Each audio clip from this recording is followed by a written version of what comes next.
It was a beautiful day, like all the others in this land. The sun shone brightly in the sky, the hills were lush and green, and flowers blossomed from the earth. The lovely young maiden, Persephone, frolicked with her friends upon the hillside, as her mother, Demeter, sat nearby, and her father, Zeus, peered down from the sky above. Laughter could be heard in between the young girls' whispers secrets, as they gathered handfuls of purple crocuses, royal blue irises, and sweet-smelling hyacinths. Persephone thought to bring some to her mother, but was soon distracted by a vision of the most enchanting flower she'd ever seen. It was a narcissus, the exact flower her father hoped that she would find. She reached down to pluck it from its resting place. Her feet began to tremble, and the earth was split in two. Life for Persephone would never be the same again. From this gaping crevice in the ground emerged the awe-inspiring god of the underworld, Hades. And before Persephone could even think to utter a word, she was whisked off her feet onto the god's golden chariot, as the crack of the whip upon his majestic horses brought her to her senses. She realized she was about to be taken into the black depths from which he'd come. The thought of this brought terror to her heart, yet any screams of protest were soon lost within the darkness, as they descended quickly into the underworld below. While Persephone's cries could not be heard above the ground, the pain in Demeter's heart quickly alerted her to the fact that something was terribly wrong. She searched high and low for her dear daughter, who had vanished from both the heavens and the earth. Consumed by depression of the loss of her child, she soon ceased to remember her worldly duties as goddess of grain and growth. She watched the plants wither and die all around her. She felt her own hopes begin to fade as well. At the same time, deep down in the realm of the dead, Hades hoped to explain his actions to the sweet Persephone. Professing his love, he told her of the plan her father helped deploy and begged her to stay and be his wife. Yet Persephone longed for something more, the comforts of her mother's home and a view of the lush green grass and blue sky above. Far above the darkness of the underworld, her mother continued to wander the forlorn earth. Eventually, she found her way to the town of Ulysses, where she rested by a flowing fountain. Stripped of all her vital energy, she appeared old and wrinkled beyond her years. Soon, 4 young females found the aging goddess and agreed to take her home. Their parents were glad to offer the elderly woman lodging in a stable position, caring for their little son. Wishing to reward the family for their kindness, Demeter attempted to offer the child the gift of immortality by sticking him in the fire each night and removing him every morning before dawn. When the child's mother found him in the flames, she was horrified.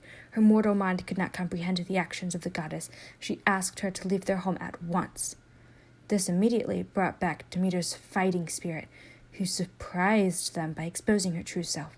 The family begged the goddess for forgiveness, and in return agreed to her demands. A temple will be built in my honor, and you will teach the world my secret to immortality. With no time, the town built a beautiful temple on the hillside, which the goddess blessed before continuing on her journey. Yet it didn't take long for Demeter's happiness to be replaced with rage. As she recalled the disappearance of her daughter, she flew to the home of Zeus and demanded that Persephone be found at once. She also questioned every immortal she could find, and eventually uncovered Zeus's plot.